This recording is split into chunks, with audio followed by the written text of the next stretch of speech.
행복하게 사는 삶의 비결은 감사하며 사는 것입니다. 그래서 행복지수라고 각 나라의 행복지수를 가끔 이렇게 조사를 합니다. 어느 곳이 행복지수가 많으냐, 만족하며 사는 나라, 그런 나라가 행복지수가 높아요. 그래서 우리가 생각할 때는 아주 가난한 그런 나라들이 행복지수가 훨씬 더 높은 거예요. 정말 굶어 죽어가는 사람도 많이 있는 그런 나라의 행복지수가 훨씬 높은 것은 감사하며 만족하며 사는 삶이죠. 우리가 감옥에 있는 사람과 수도원에 있는 두 사람을 비교해 볼 때 정말 감사하며 그리고 만족하며 그 안에서 살고 있으면 행복입니다.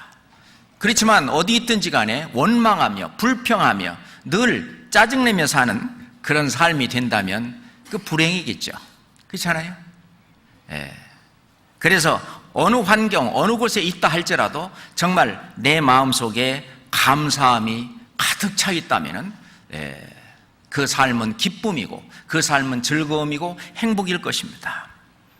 그것은 가정생활도 마찬가지일 것이고 직장생활에서도 마찬가지일 것입니다. 그 속에서 늘 감사하면서 그 은혜에 감사하면서 남편이 해주는 그런 일에 감사하면서 아내가 베푸는 그 은혜에 감사하면서 또 자식들은 부모님에게 감사하면서 또 부모님들은 자식들이 열심히 잘 자라주고 그 말씀에 순종하고 잘 사는 그것을 감사하면서 늘 감사함 가운데 사는 그 가정은 행복할 것입니다. 그런데 늘 원망과 불평과 불만이 가득 찬, 그래서 늘 정죄하고 늘 상대방에게 어떤 책임과 모든 것을 이렇게 돌리는 그런 집이 있다면 그 가정은 그 자체가 불행한 가정이 될 것입니다. 그렇잖아요? 직장에서도 그건 마찬가지입니다. 정말 감사하면서 상사에게 또는 회사에 감사하면서 일을 할 때는 정말 그 일도 즐겁고 행복한 삶이 될 것입니다. 우리 그리스도인들이 그리스도인이 사는 속에서 감사가 가장 넘치는 곳이 있다면 바로 수양회장이라고 생각합니다. 그렇게 생각 안 하세요? 늘 그 감사함 가운데에서 어디에서 그 뜨거운 그 솥 옆에서 일하는 그 자매 형제 그 얼굴에도 그 웃음과 기쁨과 즐거움이 가득 찬 그 감사함으로 그 은혜에 보답하는 일을 조금이라도 하고자 자원하는 마음으로 즐거운 심령으로 하는 그곳은 바로 수양회장은 감사함이 넘쳐나는 곳이라고 생각합니다. 하나님의 은혜에 대한 감사. 그렇기 때문에 그곳에서는 그 성령이 아주 충만하고, 그렇기 때문에 새로 온 그 사람들이 도대체 이곳은 이렇게 많은 사람들이 어떻게 보면 불편할 수도 있는 이곳을 어느 한 사람 그렇게 불평하거나 불만스럽지 않고 그 모든 것을 감사함으로 받으면서 사는 이곳이 도대체 여기가 천국이 아니고 무엇이겠느냐. 그래서 새로운 그 분들의 마음이 녹아지고 그 마음을 열게 되고 하나님 말씀을 듣는 그런 일이 될 것입니다. 지금까지 그래왔고 많은 사람들이 처음에는 억지로 온 그 사람이라 할지라도 그곳에 그 감사함이 넘쳐나는 그 분위기와 그 모든 것을 보고 나서 이 마음을 열고 말씀을 듣고 그리고 하나님을 알게 되고 또 하나님의 사랑까지 받아들여 이제 구원을 받는 놀라운 역사가 성령의 역사로 나타나는 것입니다. 우리가 이 세상에서 정말 죄라고 하는 것은 뭐냐? 원래 인간의 근본적인 죄, 인간 최초의 그 죄는 감사하지 않은 곳에서 시작이 됐습니다. 에덴 동산에서 하나님 말씀하실 때 동산 각종 나무의 실과는 네가 임의로 먹되, 에덴 동산이 얼마나 커요. 아담과 하와가 평생 따먹어도 이 도대체 줄지 않을 엄청난 그 실과들이 주렁주렁 맺혀 있습니다. 그것은 무한한 하나님의 사랑을 가르치는 거잖아요. 무한한 하나님의 은혜를 가르치는 겁니다. 그 무한한 사랑과 은혜에 감사하는 표로서, 감사하고 있다고 하는 표로서 단 하나, 동산 중앙에 있는 선악을 알게 하는 나무의 실과 그거 하나 먹지 마라. 그러면은 늘 감사함 가운데 즐거운 마음으로 사는 줄 알겠다, 이런 말이잖아요. 그런데 이 어느 순간에 그 마귀의 어떤 꾀임에 빠져서 어떤 자기가 올라오고 교만이 올라오고, 그래서 결국은 하나님에 대한 감사가 아니라 이건 저절로 생긴 거다, 이건 뭐 늘 자연이 있는 거 아니냐. 아마 하나님을 떠나면 그렇게 하나님에 대한 생각을 조금 접어가게 되면 결국 자기 자신의 뭐가 나옵니다. 결국은 하나님 은혜에 감사하지 않는 그것으로부터 이제 죄가 출발되고 시작이 되는 것이죠. 그로 말미암아 이제 그 죄는 아담과 하와로부터 시작이 돼서 한 사람이 이제 죄가 시작이 되어서 모든 사람이 죄를 짓는, 죄가 모든 사람에게 물려받았습니다. 그것을 원죄라고 말을 합니다. 그 원죄, 그것은 내가 죄악 중에 출생하였으며 모친이 죄 중에 나를 잉태하였나이다. 원래 이 죄를 가지고 태어난다는 것입니다.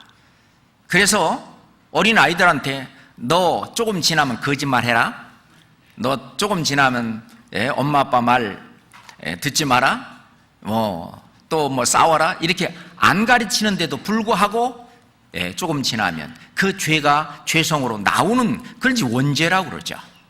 그 죄성을 가지고 있습니다. 그 죄성을 가지고 있는 내가 좀 수양을 좀 하고 그러면 죄가 덜 나타나고, 그렇지 않고 그냥 방치하고 그냥 원래 죄성이 있는 대로 다 폭발하면서 사는 사람은 죄를 많이 짓지요. 어찌든 간에 죄인으로 태어나서 죄를 짓다가 결국 그대로는 하나님의 나라, 저 천국에 갈 수 없기 때문에 죄는 미워하지만 죄인을 사랑하시는 그 하나님께서 죄인을 구원하시기 위해서 독생자 예수 그리스도를 이 땅에 보내시고 온 인류의 모든 죄를 그에게 담당시키시고, 예수님 자신도 친히 나무에 달려 그 몸으로 우리 죄를 담당하셨으니 이는 우리로 죄에 대하여 죽고 의에 대하여 살게 하려 하심이라.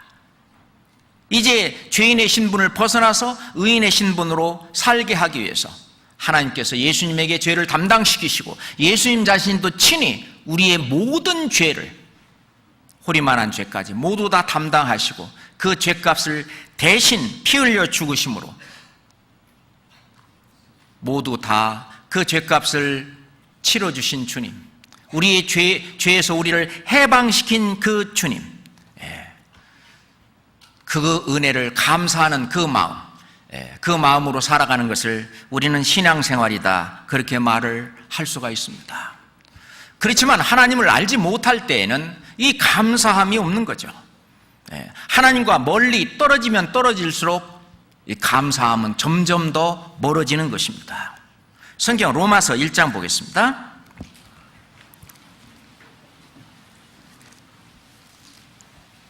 로마서 1장 20절부터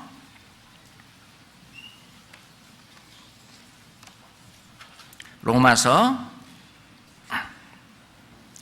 1장 20절부터 23절까지 같이 읽겠습니다.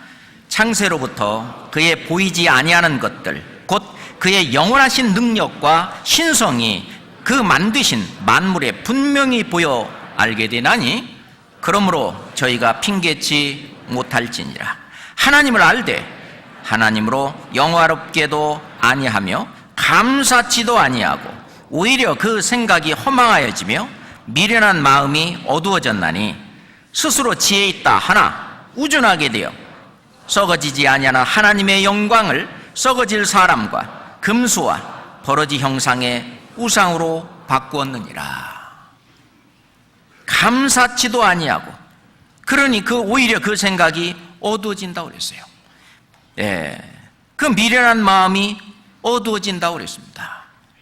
그래서 자기가 의지하고 사는 그 삶을 하나님이 아닌 다른 금수와 사람과 금수와 버러지 형상의 우상으로 그것을 의지하고 사는, 그것을 믿고 사는, 돈을 의지하고 살고 권력을 의지하고 살고 자기 명예를 의지하고 살고 자기 어떤 능력이나 재능을 의지하고 사는 그런 형상으로 바꿨다는 것입니다. 그래서 실제로 감사하는 마음이 없어지면 실제로 나 여기 있다라고 하는 그 교만한 마음과 늘 나는 잘했는데 상대방이 그래서 그렇다라고 하는 정죄하는 마음, 다른 사람을 멸시하고 업신여기고 그리고 정죄하고 요즘 뭐 갑질이라고 하는 것이 문제가 되고 있는데 이제 갑질하게 되고 뭐 이런 것이 들어오죠. 이것은 하나님과 멀어지면 멀어질수록 감사하는 마음을 대신해서 올라오는 그런 감정들이고 그러한 언행이라고 생각합니다. 그래서 이 말세에 특별히 하나님을 멀리하는 그 사람들, 말세에 고통하는 때가 이르리니 네가 이것을 알라.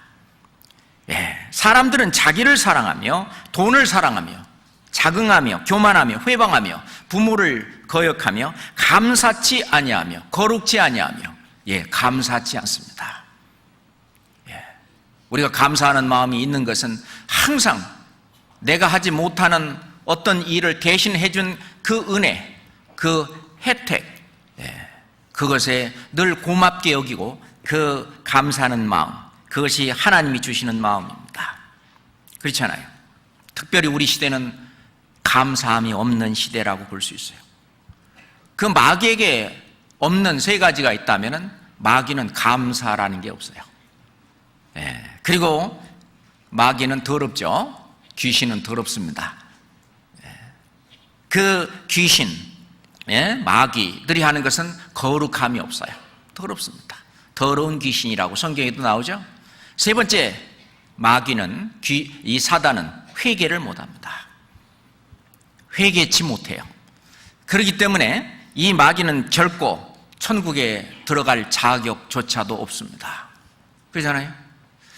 이 세상에 귀신들이 많이 지금도 역사하는데 마지막 때가 가까우면 가까울수록 의롭게 나타나는 귀신 마귀의 역사도 있고 또 아주 사람을 괴롭히고 뭐하는 그런 어떤 개인에게 나타나는 그런 귀신의 역사도 있습니다.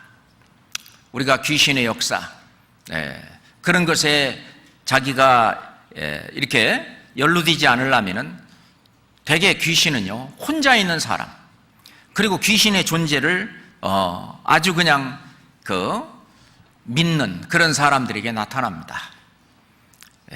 그리고 뿐만 아니라 그 삶이 아주 더럽게 그렇게 나타납니다.